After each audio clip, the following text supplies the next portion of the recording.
Um dia lindo, um dia que amanheceu bom no nosso sertão aqui, graças a Deus, tá bonito. Hoje é 24 de janeiro de 2026. 24 de janeiro de 2026. Aqui tá minha rocinha de arroz, boa, graças a Deus.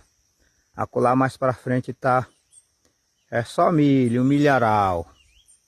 Ali minha casinha de palha, de botar meus cereais. Meu barraco tá lá mais na frente naquele telhado branco. E aqui tá aqui uma rocinha. Boa, que Deus me concedeu a graça de ter esse pedaço de chão. Graças a Deus, em primeiro lugar. E segundo, o nosso Lula. Foi aqui é obra dele. Trabalhei, arrumei meus trocadinhos, fui guardando. Fui tirando o Bolsa Família e guardando dinheirinho. Por minha mulher aposentou. Fiz um empréstimozinho. Quando nós pensamos que não, nós já tínhamos dinheirinho de nós comprar um cantinho de chão. Guardando dinheirinho. Aí, ó, tá aqui. Esse dá lá do meio daquele brejo pra cá. Aquela represa lá e sobe aqui de cabeça acima. Aí vai, sobe aquela serra lá, aquele ponta de serra. Uma brecha de lá, tá aquela brecha na ponta da serra, do outro lado acolá. Essa parte mais clara que tem mais pouco mato. E aí tá aqui nosso pedaço de chão. Aí o cara diz que o governo é ruim. É ruim porque ele não tá ajudando os ricos, rapaz. Tá tirando dos ricos para dar pros pobres. É ruim é por causa disso. Tá tentando fazer igualdade.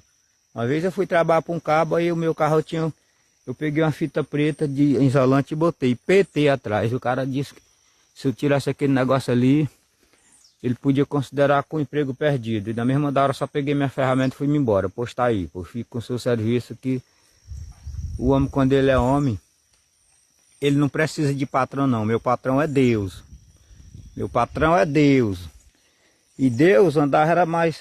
Deus, quando viu o mundo, ele não ficava no meio dos fariseus não. Ele ficava no meio do povo humilde, orando, jejuando, orando pelo povo, agasalhando, curando, fazendo a obra dele. A missão dele aqui. Então o cara quer dizer que com esse negócio de pátria, família, que um bando de pastor sem vergonha, pastor não, mercenário, que os pastores de verdade não se meteram nessa palhaçada de politicagem não. É mercenário, pastor é só Deus. É só Deus que é pastor. Não existe isso no mundo não, pastor só é Jesus. E um bando de mercenário que estava aí, eu não sou contra as igrejas não, mas eu sou contra esse povo sem vergonha que não tem o que fazer e fica queimando pátria, família, aí, cadê? E principalmente os que viviam brigando com a minha mulher aqui, que eu sei que um dia eles vão ver esse vídeo, por causa de politicagem, não querendo deixar a gente fazer a escolha da gente com coisa que a gente é menino e que coisa que a gente é canoa, que vive governado pelo rabo. Então é o seguinte, tá aqui minha roça, isso aqui é obra do Lula, isso aqui foi o Lula que me ajudou a comprar. O dinheiro que eu recebi do Bolsa Família, eu trabalhava uma diarinha e dava para minha despesa. O dinheiro que eu recebi do Bolsa Família eu guardava. Guardei. Depois juntei mais a mulher, compramos aqui, ó, uma hectare, um bocado de hectare aqui, ó. Sobe aquela serra lá e vem de lá para cá e vai até no meio desse brejo. Então é o seguinte, Deus tá no meio do povo. No meio do povo. Quer fazer a obra de Deus? Ajude o necessitado que você está fazendo a obra de Deus. Isso é fazer a obra de Deus. Não é por dizer, não, que fazer a obra de Deus, um bocado de banda de pastor pilantra que vive lambendo os carcanhados do Bolsonaro e dizendo que está fazendo a obra de Deus. Alguns fiéis na igreja deles estão passando fome, passando necessidade e eles não estão nem aí. Fica tirando a lã, extorquindo as pessoas. Isso não é obra de Deus não, eu digo com base bíblica, isso não é obra de Deus não. A obra de Deus é quando tem alguém necessitado, você ajuda. A obra de Deus é isso, não é estar pedindo dízimo e oferta de nada não. Porque não existe isso não. Dízimo e oferta era na época dos levitas, no tempo dos levitas. Hoje os pastores insistem em ensinar o povo errado, para poder enriquecer as lideranças. Insistem em ensinar o povo errado. O problema é que 85% dos evangélicos os 85% dos evangélicos só lê a Bíblia quando o pastor abre uma página lá que vai pregar um sermão, pregar uma passagem bíblica, aí ele abre e vê aquilo ali, tá do jeito que ele diz e pronto. não estuda a Bíblia tem que ser estudada. Na época dos levitas que e ainda tem mais outra, dízimo é dinheiro de sangue. Dízimo é dinheiro de sangue, de batalha sangrenta. Quando Abraão venceu a guerra, que ele deu o dízimo para o rei Melquisedeque, aquilo era dinheiro sangrento, que ele entrou no despojo dos outros, no despojo da lei, e pegou aquelas bens, quando eles quando uma província entrava um reino entrava em guerra com outro, aí tudo que o outro reino que perdia a batalha tinha, eles carregavam tudo. Esse é o dízimo que o Abraão levou para o rei Melquisedeque. Dinheiro de sangue, entendeu? De sangue. Então é o seguinte, aí hoje muitas igrejas, pastor, denominação, vive pendurado em negócio de dízimo. Tem irmão que não tem nem o que comer. Está lá dentro da igreja passando necessidade, precisando de uma consulta, precisando de um óculos, precisando de um exame e não tem condição de fazer. Aí diz que está fazendo obra de Deus. Fazendo obra de Deus. Eu vou pagar dízimo um dia. No dia que eu ver as igrejas dando cesta básica, sair nas periferias, nos bairros mais pobres, dando cesta básica, levando medicamento, ajudando, pegando o dinheiro do dízimo, pagando o médico para consultar o povo. Aí eu vou dar dízimo. E ainda tinha mais outra. Era a cada 3 anos que o dízimo era para ser dado por levita. Cada 3 anos. O rei determinou que a cada 3 anos todo mundo levasse o dízimo das suas fazendas, das suas colheitas, para alimentar os levitas. Ali eles faziam uma semana de festa ali, todo mundo comendo e daqueles dízimos, daquelas ofertas. Depois todo mundo ia para suas casas de novo. Como o povo era infiel e são, ele determinou que fosse a cada ano. Aí hoje as pessoas, a liderança cobra todo mês. Não sou contra não, de jeito nenhum. Tem que ajudar a obra de Deus, tem, mas não pegar o pão da boca do seu filho e dar para os outros. Então é isso aqui, ó.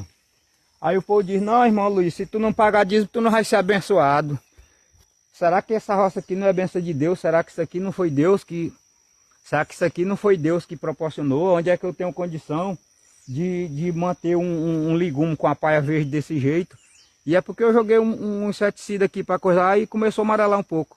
Será que eu tenho condição de manter uma roça nessa situação? Na beleza do jeito que ela está aqui, aquilo é milho. Aquela parte mais alta lá todinha é milho. Lá do outro lado da estrada, depois daquele pé de coco lá que a gente vê a fotinha dele aqui na imagem, é milho também. E aquele morro lá é capim plantado lá. Será que Deus está me amaldiçoando um negócio desse? Então isso é mito. É mentira de quem não quer trabalhar. Que diz se você não pagar o dízimo, você vai ser amaldiçoado. Não existe isso não. Não existe de jeito nenhum. E aí o cara vai e prega Malaquias 3:10 e roubará o homem a Deus. O homem não pode roubar a Deus. Como é que eu vou roubar a Deus se eu sou herdeiro de Deus? Se eu sou filho, como é que o filho pode roubar do pai? Não pode. E aquela parábola ali de poderá o homem roubar a Deus, aquilo ali era para o sacerdote, para os pastores daquela época que via roubando.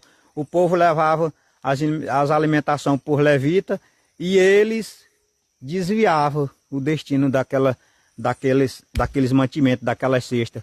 Eles que desviavam. Se as pessoas quiserem ver, é só ler o livro de Malaquias todo, começando do primeiro capítulo, capítulo 2 principalmente. Era o sacerdote que roubava o povo, aquilo que era levado para o povo de Deus, eles eram quem roubavam. Eles é que desviavam o destino certo. Entendeu? Aí por isso que Deus fez aquilo ali. Deus fez aquilo e ele disse que não se levantaria mais pastores e o sacerdote que viveu fazendo essa tal façanha, roubando aquilo de Deus. Aí o povo chega hoje, se o irmão não pagar o dízimo, o irmão vai ser amaldiçoado, a doença vai entrar na sua casa, o devorador vai devorar suas coisas. A praga, o devorador daquela época era o gafanhoto, que vivia comendo as lavouras, por causa da desobediência do próprio homem. Deus mandava aquilo ali para poder... Deus mandava aquilo ali para poder castigar eles. Era assim que Deus fazia. Então é o seguinte, como é que um pode roubar Deus? Quem vivia roubando Deus era os próprios sacerdotes. É só a pessoa ler no livro de Malaquias, capítulo 1, capítulo 2. todinho que o irmão vai ver que eu estou falando que é verdade. Então, se o irmão não pagar o dízimo, não der oferta, tudo bem, a gente tem que dar oferta, a gente tem que ajudar a igreja, sim.